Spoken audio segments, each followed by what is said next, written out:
Okay, guys, so I'm supposed to be doing this testimonial video for BTSW Productions about the recent East Caicos project, and I can tell you that it was a trip that was not for the faint of heart. Like, if I'm being completely honest, if you can see, if you look very closely, I have possibly over 30 bite marks on my face.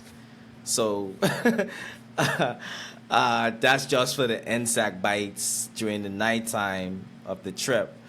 But on a serious note, when I first heard about this East Caicos project, I was highly invested in it because I saw an opportunity for us as Turks Islanders to advocate for our islands and to advocate for better preservation of our islands, specifically places that holds historical artifacts like the ones that we would have found on East Caicos.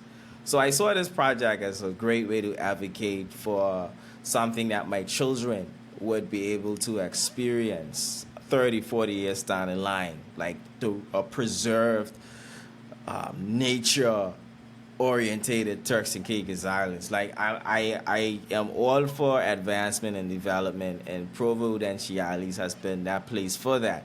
But I do believe there are islands like Soul Key, East Caicos, a huge percentage of North Caicos that should not be developed to the point where Provo is developed, where there should still be a high vegetative nature component of the island, where it's not high rises, where there's trees and opportunities to do nature walks and bird sanctuaries and local grown plants and all these other things. These things should be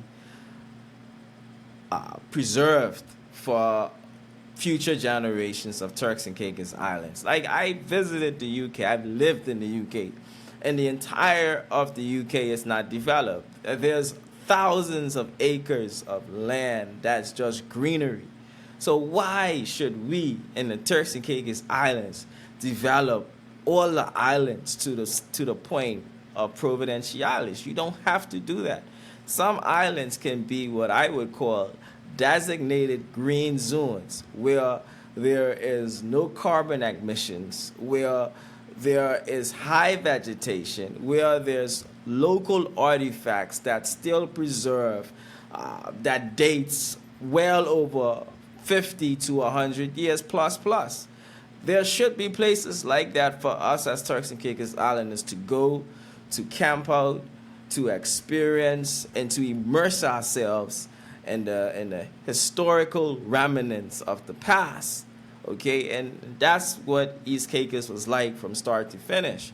You know, going there and going inside the caves and seeing artifacts and enjoying steel that dates 400 years old, seeing writings on the wall that said 1885, which would have marked the start of maybe civilization or domestication on the island of East Caicos. So seeing that and experiencing that was truly beautiful.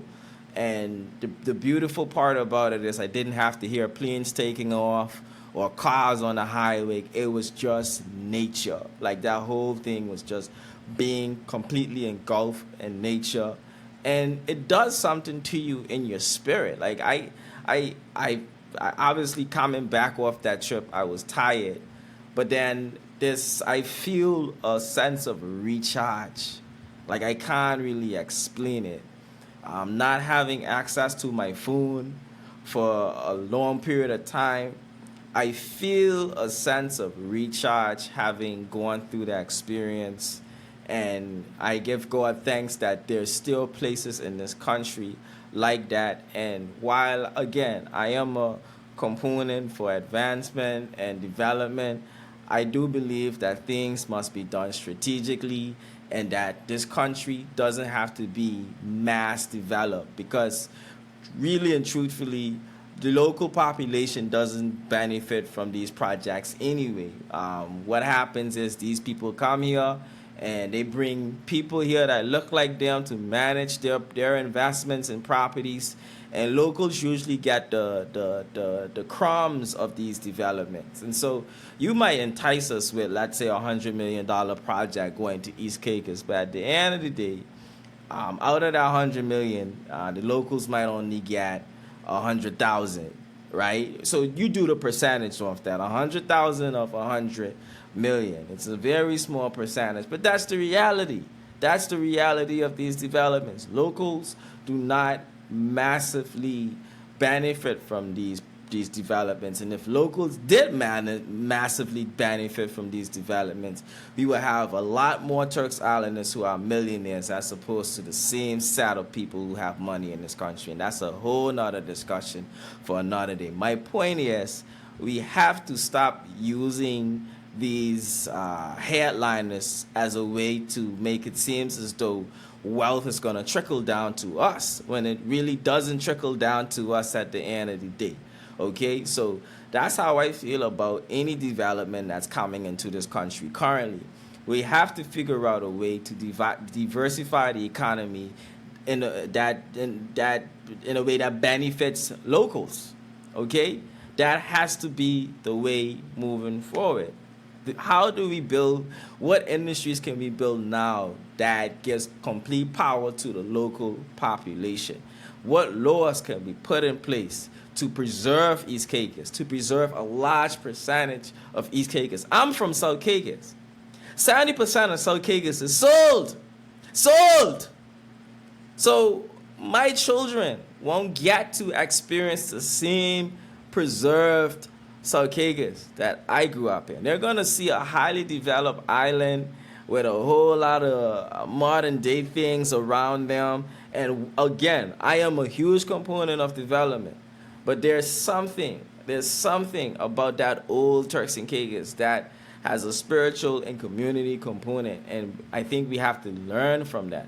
And I think we have to have designated areas in this country, like East Caicos, like the Twin Islands, and places like Sauk Key, where we keep and we are intentional about the preservation of the vegetation and the historical remnants of those places, because this is how our stories are going to continue to be told. This is where future generations are going to get inspiration from to continue to move forward, because they'll have a understanding of how sisal was mined. You know, I was on East Caicos and I visited an old sisal plantation. I saw the machines that were used to mine sisal. I saw the grounds that sisal was mined in.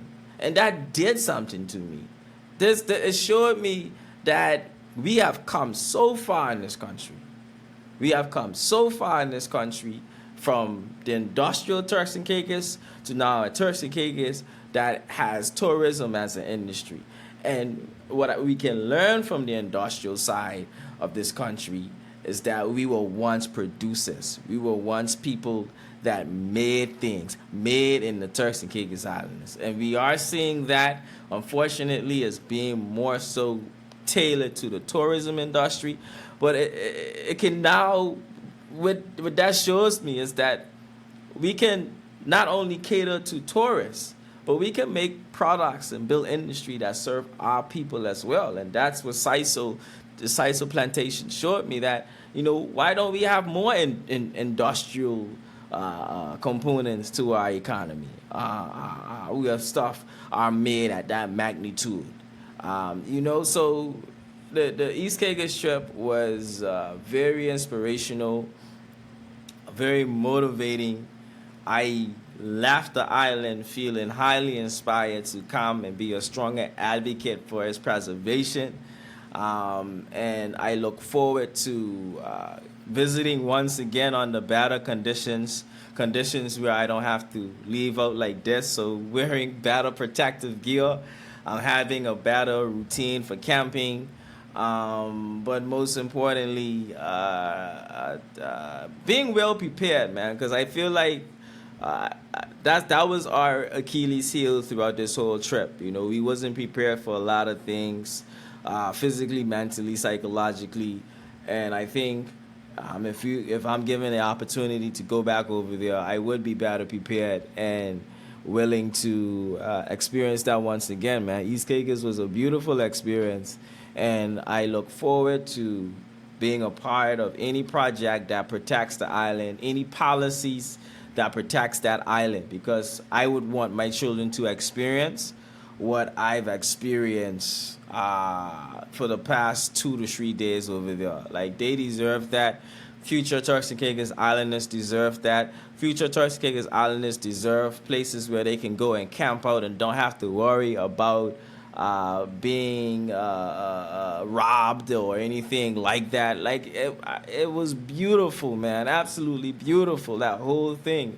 We deserve to experience that sort of Turks and Caicos once again, you know. So, again, thank you so much for allowing me to come on this trip. And I look forward to seeing the success of this project. And I look forward to hearing policies and laws put in place to protect islands like East Caicos from mass development and mass tourism. When I say mass tourism, I'm talking about the extent where you have thousands of people visiting the island, and the places like the caves and other wildlife and indigenous plants being destroyed because you have 1,000+ people coming on the island every day. We don't want that for East Caicos. East Caicos is supposed to be a place that's well preserved for us and for future generations. Okay, we can't continue to be fooled by investors saying they're bringing in $100 million investment, because, like I said earlier, we don't benefit. When you look at the numbers, we are not the main beneficiaries of these investments, because when they're already established and built, it's predominantly filled by people that look like them, that talk like them, that act like them, that have no sort of cultural relatability to this country. So that right there cannot be the selling point anymore.